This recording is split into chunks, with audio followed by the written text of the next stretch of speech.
Drake does a song, Draft Day. What was it like to hear Drake mention you in a song? And what was it like hanging out with Drake? He's one of the biggest celebs in the world. And here's a college kid, a young college kid just hanging out with him. Yeah, I remember when I went to Toronto for the first time and my mom called me and I could hear the worry in her voice. Where are you? Toronto? Canada? You even have a passport? I'm like, yeah, I took it from the safe last week when I came by the house. So like, my relationship with Drake is one that changed my life for the better forever, still to this day. You know, a pillar of my life. And from the first day I met him, the first day we talked, our relationship has been pretty constant. And he rides for me as hard as anybody ever has in my life. And I'm thankful for him. I appreciate him. And, you know, I try to let him know whenever I'm with him how much his relationship means to me, and how much our friendship means. And like, it's the coolest thing in the world to me, from that kid in Kerrville, Texas, to be able to sit there and walk out on the draft, Radio City Music Hall, and there ain't no song playing that you like. It's my song about the day that's happening now. Chills. Right. But what do you think when people say, man, Drake cursed you? Because, you know, there's this thing that say that Drake has a curse, that anybody that's doing well, if Drake all of a sudden likes him, they're going to lose. Who believes in curses like that? That guy's the most positive energy, great aura.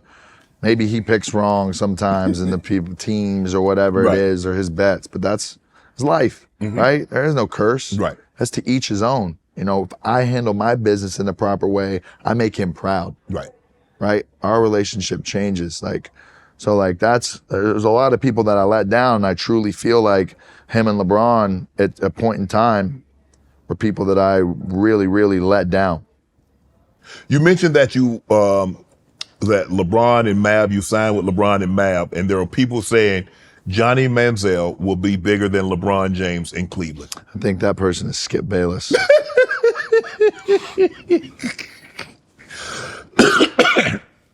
He definitely believed in you. He did. He believed in you, and his thing, to his credit, when he believes in a guy, yourself, Tim Tebow, Baker.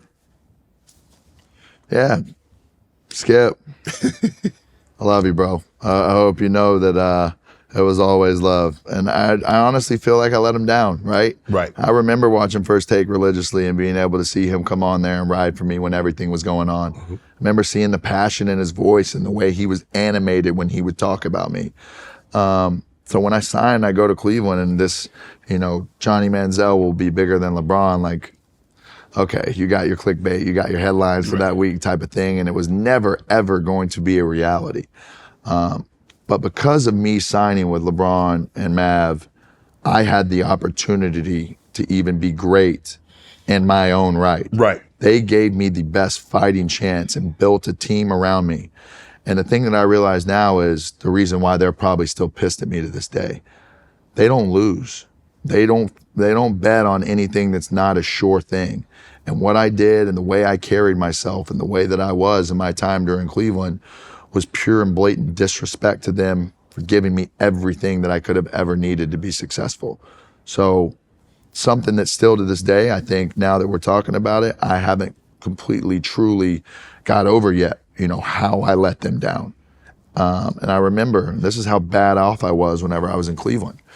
You know, LeBron would text me every week to come over to the house and watch a game or play poker with the boys and just tried to be there. And I was so depressed for the first time in my life that even my biggest role model and inspiration in my life couldn't get me out of bed to come and hang out with them. You know, when I went to the Cavs games, I was in, I was out. I didn't really grasp and latch on to him in a way that I should have. And he tries to take me under his wing, right? And I'm just kind of nudging it away because of where my mental is and being just fully depressed in where I was in my life. Is that an excuse? Absolutely not. Because at the end of the day, the respect that I should have for them, giving me everything, should trump all else. I see you got a lot of ink. Do you remember your first, do you remember your first tattoo, and how old were you when you got it, and what made you say, you know what, I want ink? All right, so my mom, as a kid, if you get any tattoos, I'm going to disown you. They went really hard down that route. And when I got to a little bit higher place in life, I'm kind of like, let me test and see if she's still gonna love me after this. So I went that first semester in College Station. I went and got a tattoo. It said "Against all odds" on the inside of my arms, and I got a Proverbs thing on my chest. John Bones Jones has this Philippians 4:13, and I got a Proverbs 3:5-6. Trust in the Lord with all your heart and lean not on your own understanding. In all your ways submit to Him, and He will make your path straight. And I got that. And I remember going to the lake house 6 months later, and my mom was like, "Why are you jumping in the lake with your shirt on?" It's nothing. Finally, she's like, "Take your shirt off." And I'm like, all right, moment of truth. She took it pretty good for what I expected, to be honest. She kind of just went back in the house, and like now we're at the point where my dad's starting to get some tattoos, and like you influenced him. I think I had a little bit of an input in that. Like I think I've had an input in his mind shift just to see that, like, you know, if I can go through what I've been through and still be sitting here today with the attitude and the outlook on life that I have, you know, I truly feel that anybody can. And my dad's had his flaws in life, my mom as well, and we all do as human beings. But like, it's about never giving up, and it's about keep going is the mantra and mindset that I use. Keep going. You know, God only gives the toughest test in life to people that can truly handle it. Soldiers. So like, yeah, a lot of mine was self-inflicted, but I feel to a point today that I'm here for a better purpose, for a bigger purpose. Maybe being a Hall of Fame NFL football player was not what I was meant to be in life. And I'm okay with that. Right? I'm okay with continuing to grow as a man and figure out exactly what makes me tick, what my new passions are in life, and what my new like goals are and where I want to go.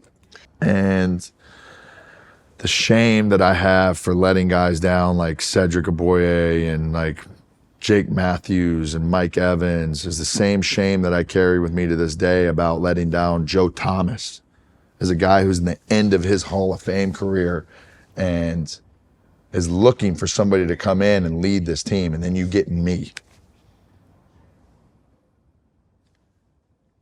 It's tough, you know, it's embarrassing.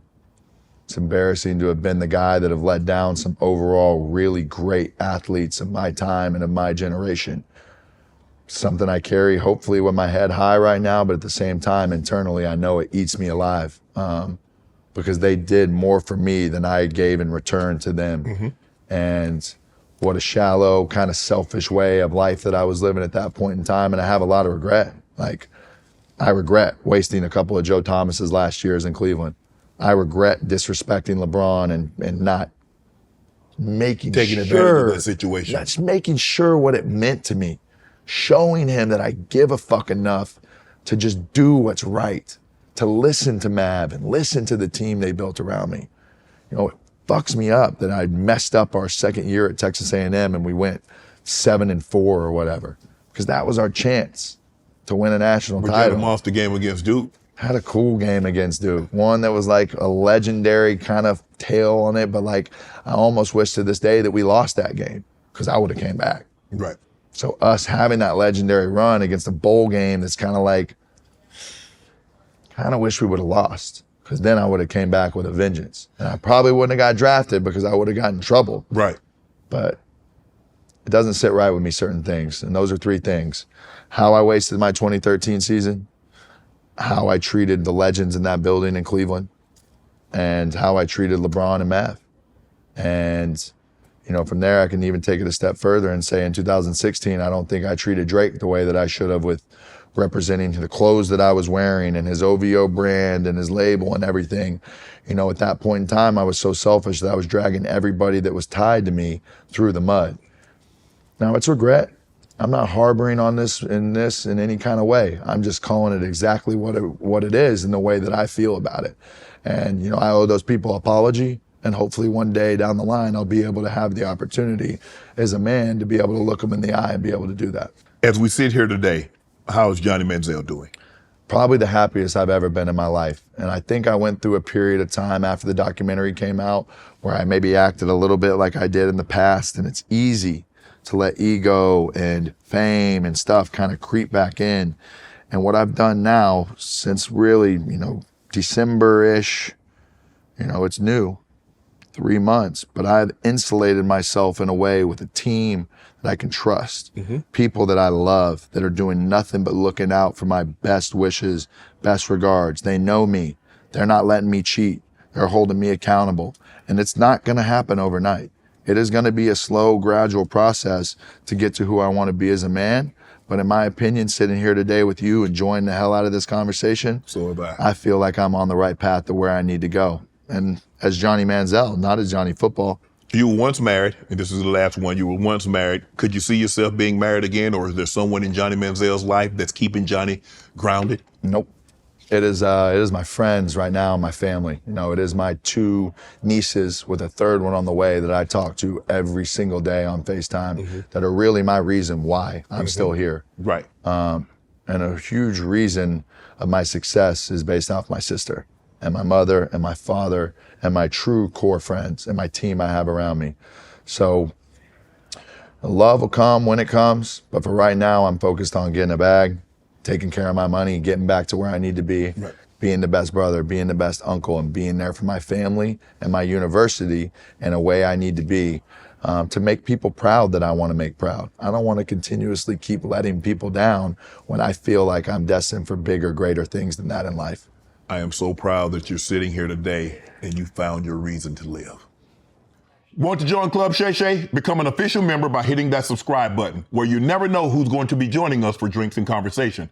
Don't be late to the party because we like to do something before 2 something.